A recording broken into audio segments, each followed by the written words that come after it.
Hello, dear students. We are today going to start a competitive examination from NCERT notes.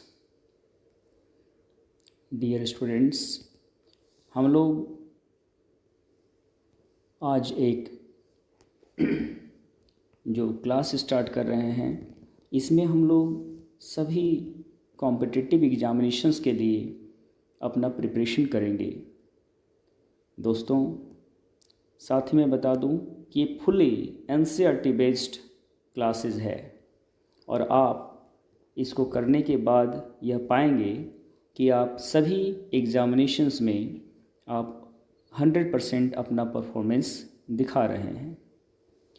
देखिए, हम लोग भारत एवं विश्व का भूगोल का बहुत ही बेसिक क्लास से स्टार्टिंग करने वाले हैं, जिसमें 6 to 12 old plus new NCERT दोनों को ही मैं यहाँ कवर कर रहा हूँ।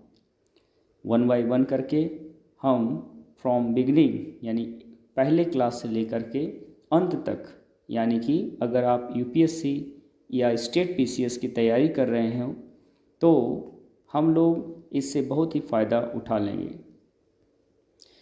यूपीएससी या कोई भी स्टेट पीसीएस, चाहे उत्तर प्रदेश का हो, झारखंड का, बिहार का बीपीएससी हो या कोई अन्य स्टेट का पीसीएस एग्जामिनेशन, इसके अलावा और भी एसएससी का एग्ज़ाम या कोई भी प्रतियोगी परीक्षा के लिए बहुत ही उपयोगी, अत्यंत उपयोगी क्लासेज हैं ये। दोस्तों, आपके लिए मैं ये कहना चाहूँगा कि आपकी सफलता हमारी प्रतिबद्धता है। आपकी सफलता हमारी प्रतिबद्धता है। ये ध्यान रखिएगा, सफलता आपकी होगी, जीत हमारी होगी। साथ ही देखिए, आपके लिए मैं एक लाइन कहना चाहूँगा कि अपनी कमजोरियों को अपनी ताकत बनाओ। सबसे पहले जो भी आपकी कमजोरी है उसको आप अपना ताकत बनाइए, उसके बाद फिर आईएएस का सपना आँखों में सजाइए। चलिए दोस्तों, इन्हीं पंक्तियों के साथ हम भूगोल, विश्व का भूगोल स्टार्ट करते हैं। देखिए दोस्तों, भूगोल यानी ज्योग्राफी की बात हम लोग कर रहे हैं। उसका सामान्य अर्थ पृथ्वी का वर्णन होता है। अगर हम सही से देखें तो सर्वप्रथम भूगोल शब्द का जो प्रयोग हुआ था, एक ग्रीक विद्वान जिनका नाम था, क्या नाम था, इरेटोस्थेनिज, इन्होंने 276 से 194 ईसा पूर्व में इस शब्द का प्रयोग किया था। दोस्तों ध्यान दीजिएगा, इरेटोस्थेनिज जो कि एक ग्रीक विद्वान थे, उन्होंने 276 से 194 ईस्वी पूर्व में किया था इनका। यह शब्द जो है ग्रीक भाषा के दो मूल शब्दों से बना हुआ है। पहला है जियो, जियो का मतलब होता है पृथ्वी, और ग्रोफोस का मतलब होता है वर्णन करना। इसका मतलब हम पृथ्वी का वर्णन कर रहे हैं। दोनों को एक साथ अगर रख दिया जाए तो कहा जाएगा कि पृथ्वी का वर्णन हो रहा है। भूगोल के लिए जो अंग्रेजी का शब्द बनता है, जिसको हम ज्योग्राफी कहते हैं, जिसकी शाब्दिक परिभाषा जो होती है दोस्तों, वो होता है पृथ्वी तथा इसके ऊपर जो कुछ भी है उसके बारे में लिखना या वर्णन करना। ठीक है दोस्तों, देखिए, अगर हम बात करें 19वीं शताब्दी के प्रारंभ में, तो उसमें उसके विषय में कहा जाता है कि अध्ययन प्रारंभ हुआ। जर्मन के जो भूगोलवेत्ता थे, नाम था उनका एवी हम्बोल्ट और कार्ल रिटर, इन दोनों ने, यानी कह सकते हैं इन्होंने इसमें पथ प्रदर्शक के रूप में कार्य किया है। भूगोल की जो प्रकृति होती है तथा मानव की समग्र इकाई के रूप में आप कहेंगे कि अंतर प्रक्रिया के अध्ययन से संबंधित है। मानव प्रकृति का एक अंगभूत भाग है तथा वह प्रकृति पर अपनी छाप छोड़ता है। प्रकृति यानी नेचर मानव जीवन के विभिन्न पक्षों को प्रभावित करती है। इसकी छाप उसके वस्त्र, आवास, व्यवसाय आदि पर देखी जाती है।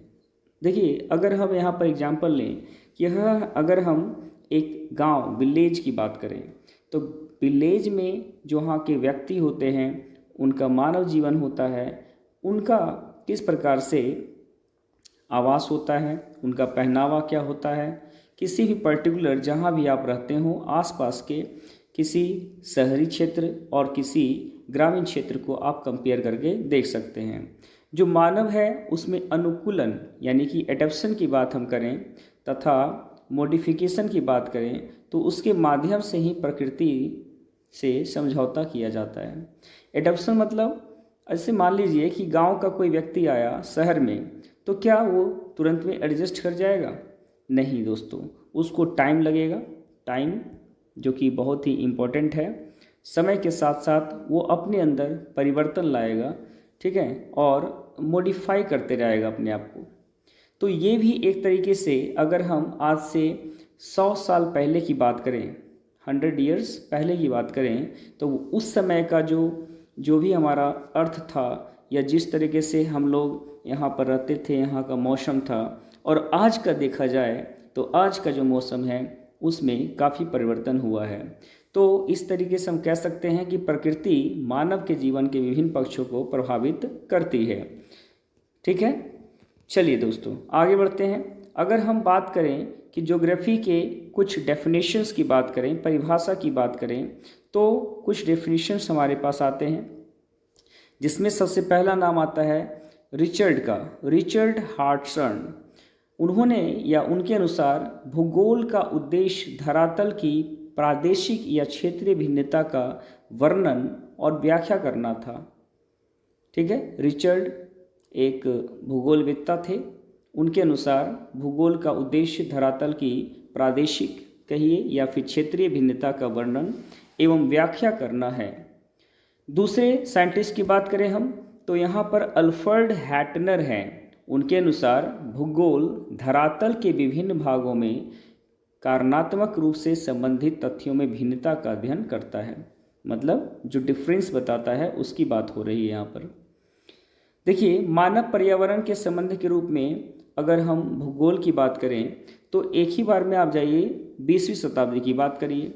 20वीं शताब्दी के प्रारंभ में भूगोल मानव और पर्यावरण के पारस्परिक संबंधों के रूप में विकसित हुआ। इसे लेकर दो अलग अलग विचारधाराएं होती हैं थी।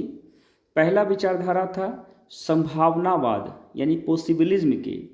अगर पॉसिबिलिज्म की बात हम करें तो इसके अनुसार मानव अपने पर्यावरण के परिवर्तन करने में सामर्थ्य होते हैं और साथ ही साथ इस विचारधारा के समर्थ जो वाइडल डी ला ब्लास थे, ठीक है ना, और एस फैबरेव थे, इनके बात करें तो इन्होंने इसके बारे में बताया, पॉसिबिलिज्म के बारे में। दूसरा आता है दोस्तों, दूसरा सेकंड जो हमारा आता है वो आता है नियतिवाद यानी डिटर्मिनिज्म। इसके अनुसार जो है, इसके अनुसार हम बात करें तो मानव के सभी कार्य पर्यावरण द्वारा निर्धारित होते हैं। इस विचारधारा के समर्थक कौन थे? तो रेटजेल और हिटिंगटन। देखिए दोस्तों, वैसे तो अगर हम बात करें तो यहाँ से भी कई सारे क्वेश्चंस आपके बन सकते हैं। जो भी नाम आ रहे हैं मैं उनको अंडरलाइन कर रहा हूँ, आपको बताने की कोशिश कर रहा हूँ। और ये सभी नाम जब भी क्वेश्चन टफ बनता है किसी यूपीएससी या पीसीएस एग्ज़ाम, स्टेट पीसीएस में, तो इस तरीके के नाम ऑप्शन में दिए रहते हैं, हमें इन्हें ध्यान रखना चाहिए। मानव पर्यावरण संबंध से संबंधित अन्य अवधारणाएं क्या हैं? तो आइए जानते हैं कि मानव के पर्यावरण से संबंधित अन्य अवधारणाएं क्या हो सकती हैं। मानव का प्रकृतिकरण और प्रकृति का मानवीकरण के संबंध में प्रस्तुत अवधारणाएं कुछ इस प्रकार से हो सकती हैं। पहला, पर्यावरणीय निश्चयवाद यानी एनवायरमेंटल डिटर्मिनिज्म। मानव आरंभिक अवस्था में प्रकृति की शक्तियों से अत्यधिक प्रभावित हुआ, यानी हम कह सकते हैं कि उसने स्वयं को प्रकृति के आदेशों के अनुसार क्या कर लिया? एडजस्ट कर लिया। इस अन्योन्य क्रिया को पर्यावरणीय निश्चयवाद कहा गया। अगर हम बात करें अब दूसरा पॉइंट का कि संभववाद यानी पॉसिबिलिज्म क्या क्या मतलब है, तो मानव ने समय के अनुसार पर्यावरण तथा प्राकृतिक बलों को समझा तथा सामाजिक और सांस्कृतिक वातावरण का विकास किया।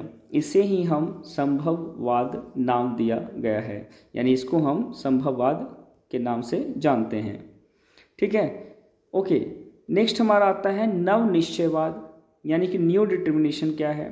तो जो भी भूगोलवेत्ता है, नाम था ग्रिफिथ टेलर, उन्होंने कहा कि पर्यावरणीय निश्चयवाद तथा संभववाद के बीच मध्य मार्ग की एक नवीन संकल्पना को प्रस्तुत किया, जिसे निश्चयवाद या रुको और जाओ, यानी रुको और जाओ निश्चयवाद, स्टॉप एंड गो डिटर्मिनिज्म कहा गया।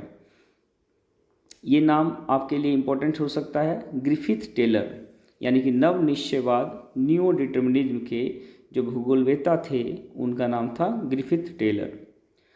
देखिए दोस्तों, जब भी हम मेंस की बात करते हैं मेंस की, तो मेंस में अगर आप अभी से ही मेंस की तैयारी करेंगे तो पीटी ईजिली क्लियर किया जा सकता है। अगर हम सिर्फ पीटी की बात करें तो पीटी से सिर्फ काम नहीं चलेगा। अगर कोई व्यक्ति पीटी की तैयारी आफ्टर फॉर्म फिल के बाद करता है तो फिर वो मेंस की तैयारी कब करेगा। दोस्तों, हमें मेंस पर ध्यान देना चाहिए। मेंस की तैयारी हमें फ्रॉम बिगनिंग, अगर आपको किसी यूपीएससी, किसी स्टेट पीसीएस की तैयारी करना है तो सबसे पहले मेंस की तैयारी कीजिए। मेंस की तैयारी एकदम फुल हो जाएगा तो हम कह सकते हैं यहाँ पर क्या कि हमारा जो आफ्टर फॉर्म फिलिंग जो बचता है रिवीजन के लिए, तो उसमें पीटी आपका इजीली क्लियर हो सकता है। चलिए दोस्तों, हम जड़ बढ़ते हैं आगे ज़रा। भूगोल की शाखाएं कितनी हैं, तो भूगोल अध्ययन का एक कह सकते हैं कि अंतर शिक्षण यानी इंटर डिसिप्लिनिंग विषय है। प्रत्येक विषय का अध्ययन कुछ उपागमों के अनुसार किया जाता है। भूगोल के अध्ययन के दो उपागम इस प्रकार से हम कह सकते हैं कि किया जा सकता है। पहला, क्रमबद्ध उपागम। अब ये क्रमबद्ध उपागम क्या है, तो कहते हैं कि सिस्टेमेटिक अप्रोच है। ये सिस्टेमेटिक अप्रोच वही होता है जो सामान्य भूगोल का होता है। जर्मन भूगोलवेत्ता थे, क्या नाम था, अलेक्जेंडर वॉन हैम्बोल्ट। अगर इनकी बात करें ड्यूरेशन की, तो 1769 से 1859 तक ये रहे थे। उनके द्वारा परिवर्तित किया गया। कहते हैं कि अगर इसमें एक तथ्य या पूरे विश्व स्तर पर अध्ययन किया जाता है तो उसके तत्पश्चात क्षेत्रीय स्वरूप के वर्गीकृत प्रकारों की पहचान की जाती है। विषय वस्तुगत या क्रमबद्ध उपागम पर आधारित भूगोल की शाखाएं इस प्रकार से हम कह सकते हैं कि अगर भूगोल की शाखाएं हैं क्रमबद्ध उपागम के आधार पर, तो पहले इसको 4 पार्ट में डिवाइड किया गया है। पहला भौतिक, दूसरा सिद्धांत या दर्शन शास्त्र, तीसरा विधि एवं तकनीक, चौथा मानव। देखिए, अगर हम बात करें किसका, तो पहले भौतिक की बात कर लेते हैं। तो भौतिक में यहाँ पर 2 और श्रृंखला बन जाती है। पहला श्रृंखला चल जाता है जिसमें जलवायु विज्ञान, जल विज्ञान, भू आकृति विज्ञान, मृदा विज्ञान आ जाता है। ठीक, और उसके बाद जो हमारा है मानव और अंतरापृष्ठ जीव भूगोल जो है, ये दोनों इंटर रिलेटेड हैं। ठीक है, तो अंतरापृष्ठ जीव भूगोल मानव से भी यही आएगा और भौतिक से भी आएगा। इसको फर्दर कह सकते हैं कि 4 पार्ट में डिवाइड किया गया है। एक पारिस्थितिक, दूसरा पादप भूगोल, पर्यावरण और प्राणी भूगोल।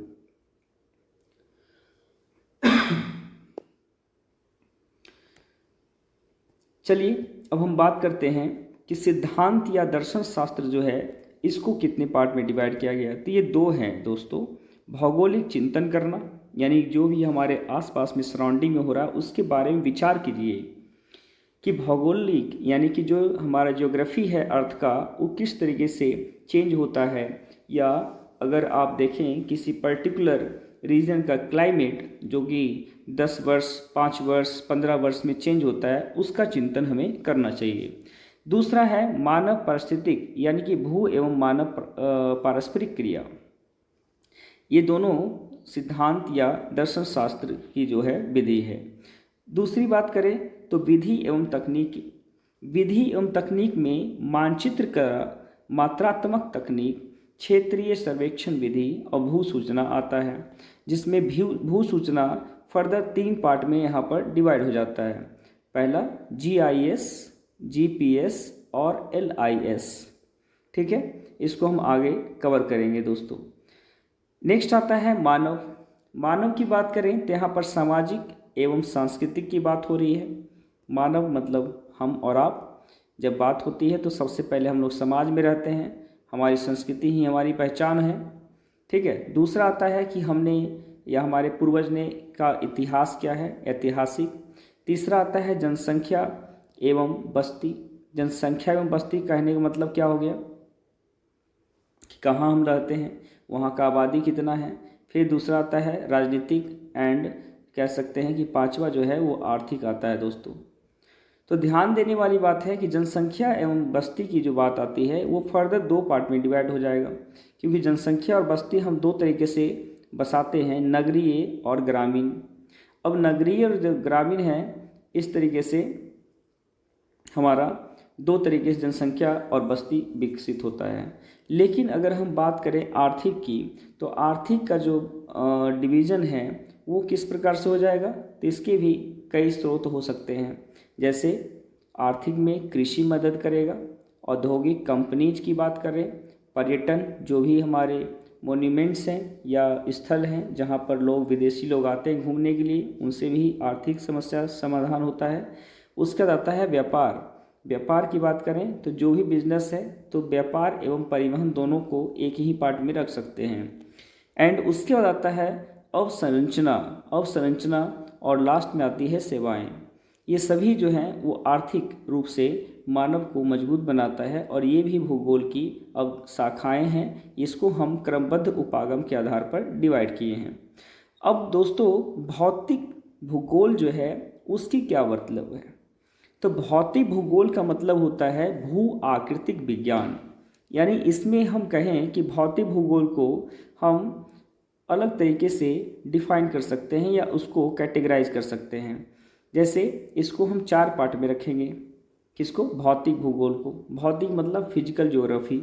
फिजिकल ज्योग्राफी का मतलब क्या हुआ कि हमारी आकृति कैसी है पृथ्वी का, भू का आकृति क्या है, उसमें क्या विकास हो सकता है, उसमें जलवायु कैसा होता है, उसमें जल का क्या है रोल, उसमें सॉइल यानी मृदा का क्या रोल है, इसको हम भौतिक भूगोल कहते हैं। भौतिक में पूरी की पूरी फिजिकल की ही बात की जाती है। देखिए भाई, ऐसा है कि जब हम भौतिक भूगोल को डिवाइड करते हैं तो इसको हम भू आकृतिक विज्ञान, जिसको हम जियोमॉर्फोलॉजी कहते हैं, उसमें डिवाइड करते हैं। यह भू आकृति की बात होगी, उनके क्रम विकास की बात होगी, उससे संबंधित प्रक्रिया का अध्ययन करना, ये हमारा भू आकृतिक विज्ञान में आ जाता है। दूसरा बात करें तो इसमें हमारा आ जाता है जलवायु का। जलवायु मतलब हो गया क्लाइमेटोलॉजी। क्लाइमेटोलॉजी यानी हमारे आसपास का जो जलवायु है वो कैसा है, क्लाइमेट कैसा है। इसके अंतर्गत वायुमंडल की संरचना, जैसे आपने सुना होगा ओजोन होल, तो हमारे ऊपर जो लेयर है ऑक्सीजन का, ओजोन का, उसमें एक अंटार्कटिका में होल हो गया है। तो खैर हम उसकी बात बाद में करेंगे। फिलहाल हम लोग बात करें कि यहाँ का जो क्लाइमेट है, मौसम है, उसकी प्रकार क्या हो सकती है। जलवायु जो है वो प्रदेश का अध्ययन करने के बाद पता चलता है।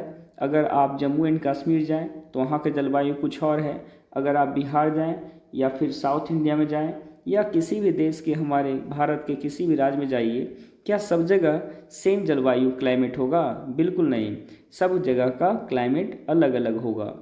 देखिए दोस्तों, हम लोग जो अभी कवर कर रहे हैं ये मेंस के लिए, पीटी के लिए और जो इंटरव्यू होता है, यानी कंप्लीट सॉल्यूशन है यूपीएससी और पीसीएस के लिए। ठीक है ना, इसलिए आप इसको ध्यानपूर्वक पढ़ें और साथ ही साथ इसको हेल्प करने के लिए चैनल को, क्योंकि अभी ये स्टार्टिंग है, तो आप इसको हेल्प करने के लिए सब्सक्राइब करें, शेयर करें, लाइक भी कर सकते हैं अगर आपको मेरा वॉइस अच्छा लग रहा हो। तो नहीं लग रहा हो तो आप थोड़ा वेट करें, ये अभी स्टार्टिंग ही है मेरा, ये भी पहला ही वीडियो है कंपटीशन के लिए। चलिए दोस्तों बढ़ते हैं। जल विज्ञान क्या है? तो हमने थर्ड पॉइंट लिया जल विज्ञान, यानी हाइड्रोलॉजी बोलते हैं इसको। यह धरातल के जल परिमंडल जिसमें समुद्र, नदी, ठीक है, उसके बाद झील की बात करें तो झील की बात हो जाएगी, और साथ ही साथ अन्य जलाशय जो सम्मिलित हैं उन सभी का मानव सहित विभिन्न प्रकार के जीवों एवं उनके कार्यों पर प्रभाव का अध्ययन करता है। चलिए, तो हमने देखा क्या? हमने देखा कि यहाँ पर हमने पॉइंट कवर कर लिया है, भू आकृति यानी जियोमॉर्फोलॉजी, जलवायु विज्ञान यानी क्लाइमेटोलॉजी, जल विज्ञान हाइड्रोलॉजी, और जो फोर्थ पार्ट है वो हमारा है मृदा भूगोल यानी सॉइल ज्योग्राफी। मिट्टी निर्माण की प्रक्रिया होती है, मिट्टी के प्रकार, उनकी उत्पादकता स्तर, वितरण, उपयोग, ये सभी जो है अध्ययन करना बहुत इम्पोर्टेंट है। देखिए, मृदा जो है, अगर हम ये बोलते हैं कि हमारा भारत देश कृषि प्रधान है, तो मृदा का रोल तो होता है, अलग अलग मिट्टियाँ अलग अलग फसल के लिए इम्पोर्टेंट है। जलोढ़ मिट्टी कुछ और के लिए, काली मिट्टी कुछ और के लिए, एलुवियल कुछ और के लिए, तो ये सभी सॉइल का अलग अलग है। और कृषि सबसे बढ़िया तो हम ये बोलना चाहेंगे कि कृषि जो है सचमुच में हमारे देश के लिए एक आर्थिक, कह सकते हैं, मजबूती बनाने की एक पहल हो सकती है। और साथ ही साथ दोस्तों हमें ध्यान देना चाहिए हमारी सरकार को, और हम अगर हैं आसपास में ग्रामीण क्षेत्र से अगर बिलोंग करते हैं तो हमें भी कृषि के यानी जो किसान हैं उनका हेल्प करना चाहिए, उनकी भावनाओं को समझनी चाहिए। तो अगर हम बात करें भौतिक भूगोल तो इसमें 4 पॉइंट हो गया। अब हम चलते हैं मानव भूगोल की ओर। मानव की बात करें तो मानव पहले समाज में रहता है, यानी यहाँ पर सामाजिक और सांस्कृतिक भूगोल की बात होगी। यानी दोस्तों हम बात करें सोशल कल्चरल ज्योग्राफी की बात करें, इसके अंतर्गत समाज तथा उसकी स्थानिक या प्रादेशिक जो ज्ञातम्यता है उसके समाज के योगदान में निर्मित सांस्कृतिक तत्वों का अध्ययन किया जाता है। यानी कि अगर कोई व्यक्ति किसी समाज में रहता है, प्रादेशिक गत्यात्मकता या समाज के योगदान में निर्मित सांस्कृतिक तत्वों का अध्ययन करता है, ठीक है ना, तो हम बोलते हैं ना कि हमारी संस्कृति ही हमारी पहचान है। तो संस्कृति यानी सांस्कृतिक भूगोल जो समाज में है उनके द्वारा ही डेवलप की जाती है। तो मानव में सबसे पहला जो ये चेंजेज हैं उनका अध्ययन किया जाना बहुत ज़रूरी होता है। सेकंड पॉइंट आता है जनसंख्या एवं अधिवास भूगोल, पॉपुलेशन एंड सेटलमेंट ज्योग्राफी। यह ग्रामीण तथा नगरीय क्षेत्रों में जनसंख्या वृद्धि, उसका वितरण, उसका घनत्व, उसमें क्या लिंगानुपात है, उसका प्रवास एवं व्यावसायिक संरचना क्या है, उसका अध्ययन करना भी ज़रूरी है। और ये जो है पॉपुलेशन एंड सेटलमेंट ज्योग्राफी इसी में हम लोग करते हैं। जबकि अधिवास भूगोल में ग्रामीण तथा नगरीय अधिवासों के वितरण, उनके प्रारूप और अन्य विशेषताओं का अध्ययन किया जाता है। आर्थिक जो भूगोल है हमारा इकोनॉमिक, अब बात करें कि भाई मानव है तो उनमें तो ये जो इकोनॉमिक ज्योग्राफी है उसका हमें पूरा स्टडी करना चाहिए। मानव की आर्थिक जो स्थिति है यानी उनकी जो क्रियाएं हैं जिससे डेवलपमेंट होता है, किसी भी देश का, कंट्री का विकास होता है, उसमें कृषि का रोल, उनके उद्योग, पर्यटन, व्यापार एवं परिवहन, अवस्थापना, तत्व तथा सेवाओं का अध्ययन किया जाता है। फिर आता है कि ऐतिहासिक भूगोल क्या है। तो हिस्टोरिकल ज्योग्राफी जो है यह उन ऐतिहासिक क्रियाओं का अध्ययन कराता है जो क्षेत्र को संगठित करती है। प्रत्येक प्रदेश वर्तमान स्थिति में आने के पूर्व ऐतिहासिक अनुभवों से गुजरता है। भौगोलिक तत्वों में भी सामयिक परिवर्तन होते रहते हैं और इसी की व्याख्या ऐतिहासिक भूगोल का ध्येय होता है। दोस्तों नेक्स्ट आता है आपका राजनीतिक भूगोल यानी पॉलिटिकल ज्योग्राफी। ये जो है प्रत्येक क्षेत्र को राजनीतिक घटनाओं की दृष्टि से देखता है एवं सीमाओं के निकट पड़ोसी इकाइयों के मध्य भूवैन्यासिक संबंध, निर्वाचित क्षेत्र का परिसीमन एवं चुनाव परिदृश्य का विश्लेषण करता है।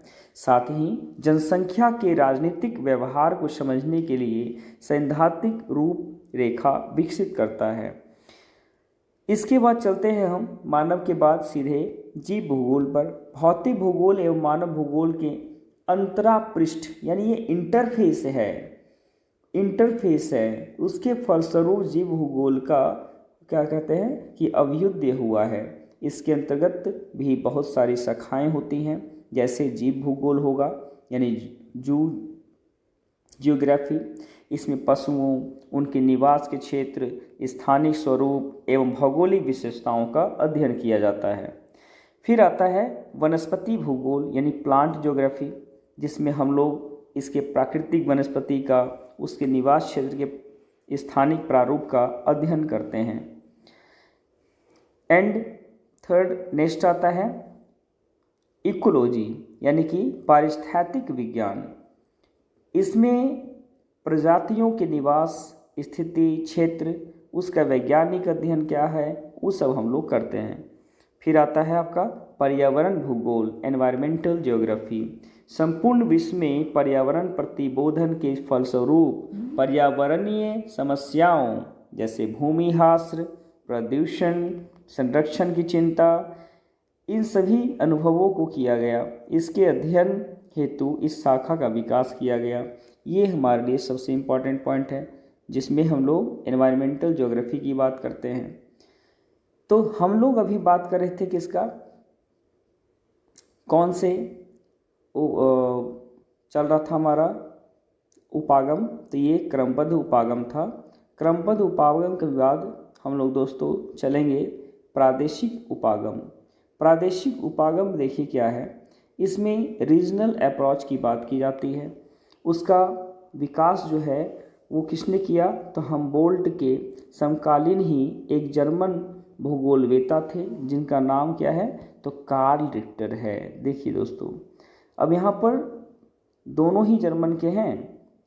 हमारे हमबोल्ट जिन्होंने जो फर्स्ट वाला जो हमारा था, कौन सा का उपागम था, तो ये हमारा उपागम था क्रमबद्ध उपागम। देखिए क्रमबद्ध उपागम था, तो क्रमबद्ध उपागम का जो है हमबोल्ट ने किया।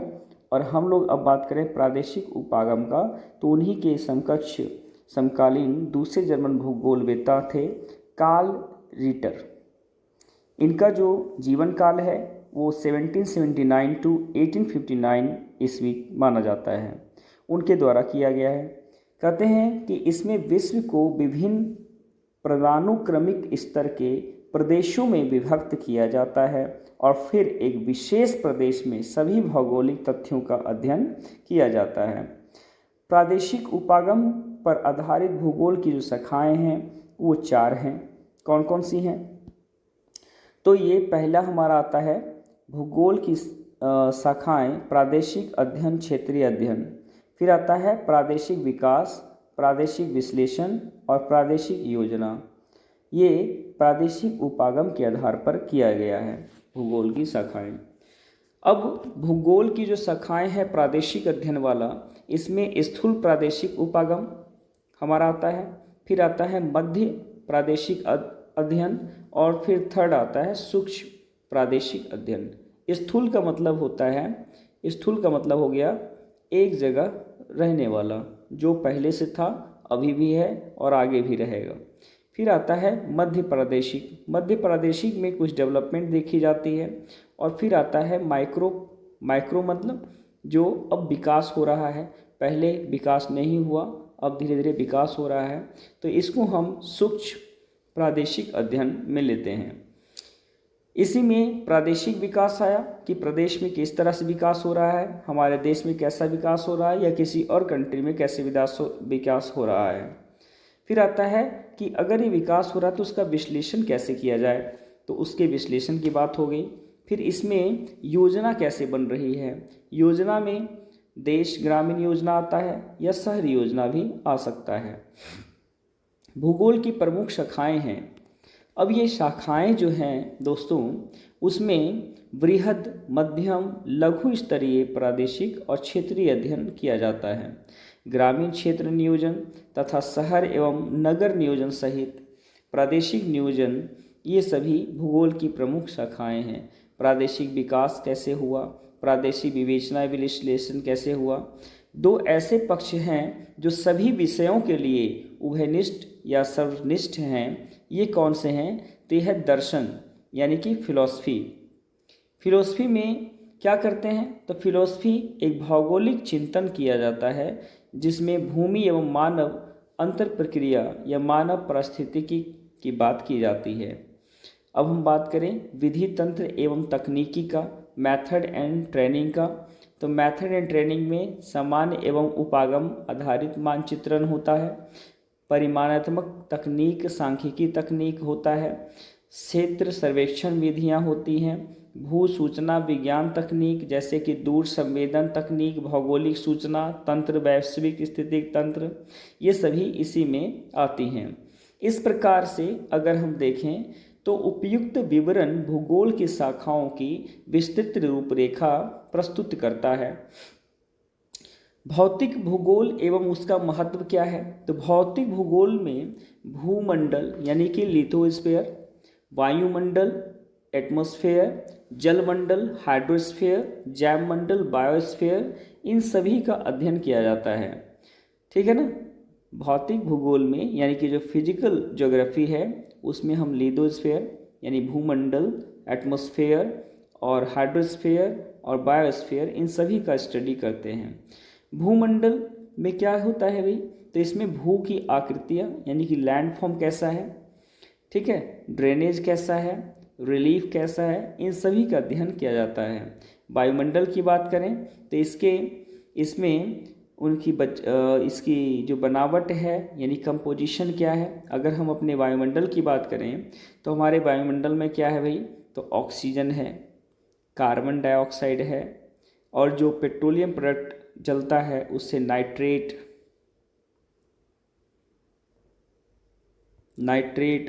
सल्फेट, इन सभी का कंपोजिशन बनता है। हमारे एनवायरनमेंट में नियॉन भी है, आर्गन भी है, और बहुत सारे डस्ट पार्टिकल यानी कि मॉइस्चर की बात करें, वाटर इन गैसियस फॉर्म यानी मॉइस्चर हो गया, डस्ट हो गया, ये सभी हमारे वायुमंडल यानी कि एटमॉस्फेयर का कंपोजिशन है। और उसकी संरचना कैसी है, उसमें तत्व एलिमेंट जैसा कि मैंने अभी आपको बताया, एवं मौसम तथा जलवायु तापक्रम, जैसे कि यहाँ का जो एटमॉस्फेरिक प्रेशर है, यहाँ वायु कैसे चलता है, किस फ्लो में चल रहा है, वर्षा की स्थिति कैसी है, जलवायु प्रकार कैसा है, इन सभी का अध्ययन हम लोग वायुमंडल में करते हैं। जैवमंडल, अगली बात करें जैवमंडल का, तो इसमें जीव के स्वरूप, मानव तथा वृहद जीव मतलब बड़े जीव एवं उनके पोषण प्रक्रम, जैसे उनकी खाद्य श्रृंखला, पारिस्थितिक प्रचालन, इकोलॉजिकल पैरामीटर कहते हैं इसको, पारिस्थितिक संतुलन यानी इकोलॉजिकल बैलेंस का अध्ययन किया जाता है। ये जितने भी हमने अभी पढ़ा इसमें जो उपयुक्त या तत्वों का महत्व निम्नलिखित है। अब हम बात करते हैं सॉइल का यानी मिट्टियों का। मिट्टी जो है यानी सॉइल या मृदा, ये निर्माण प्रक्रिया प्रोसेस ऑफ पेडोजेनेसिस से निर्मित होती है।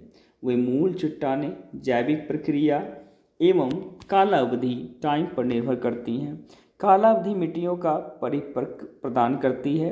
यह मृदा पार्श्विकता यानी कि सॉइल प्रोफाइल की बात करें तो उसके विकास में सहायक होती है। सॉइल प्रोफाइल की बात करें तो इसको हॉरिजॉन में डिवाइड किया गया है। किस में डिवाइड किया गया है? हॉरिजॉन में। हॉरिजॉन जो है सबसे upper layer A horizon, B horizon उसके नीचे, सी होरिजोन, एंड लास्ट में जो चट्टान वाला हमारा है रॉक पार्टिकल्स, उसको आर होरिजोन कहते हैं। ठीक है, ये सॉइल प्रोफाइल है, इनके विकास में सहायता करती है, मिट्टियों के विकास में। मृदा एक कह सकते हैं कि रिन्यूएबल यानी नवीकरणीय यानी पुनः स्थापनीय संसाधन है, जो अनेक आर्थिक क्रियाओं विशेषकर कृषि को प्रभावित करती है। भाई सॉइल अगर हमारा एसिडिक हो जाए या बेसिक हो जाए तो दोनों ही क्या करेगा, क्रॉपिंग के लिए अच्छा नहीं माना जाएगा। अगर मानिए कि एसिड है ना, एसिडिक हो गया हमारा सॉइल, तो हमें उसमें क्या करना होगा, तो उसमें हमें ऐसा कुछ बेसिक मिलाना होगा, जैसे कि कैल्शियम ऑक्साइड मिला दीजिए, कैल्शियम हाइड्रोक्साइड।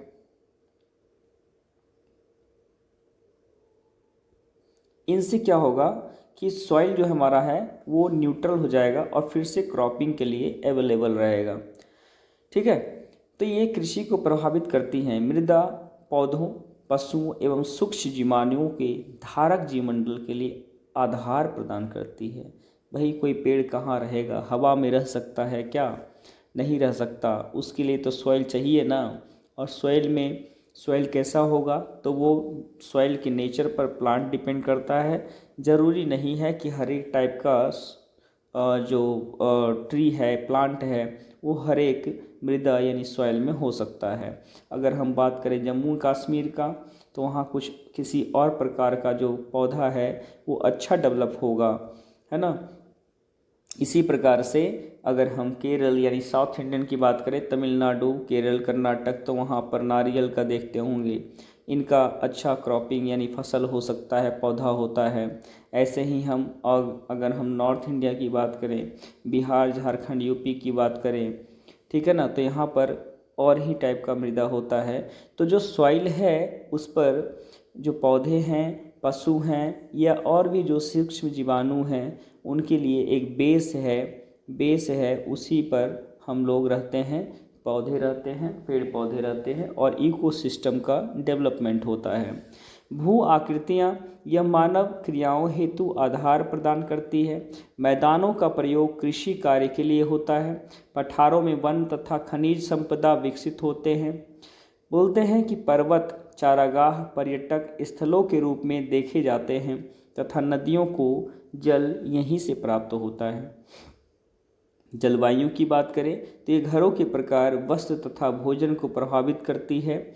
इसका वनस्पति, सस्य स्वरूप, पशुपालन इत्यादि पर अधिक प्रभाव पड़ता है। मनुष्य ने ऐसे तकनीकों का विकास किया जिससे सीमित क्षेत्र में जलवायु को अपरिवर्तित मॉडिफाई किया जा सकता है। तापमान तथा वर्षा ये वनों के घनत्व एवं घास मैदानों की गुणवत्ता को सुनिश्चित करते हैं। भारत में मानसूनी वर्षा कृषि आवर्तन यानी कि रिदम इन मोशन प्रणाली को गति प्रदान करती है।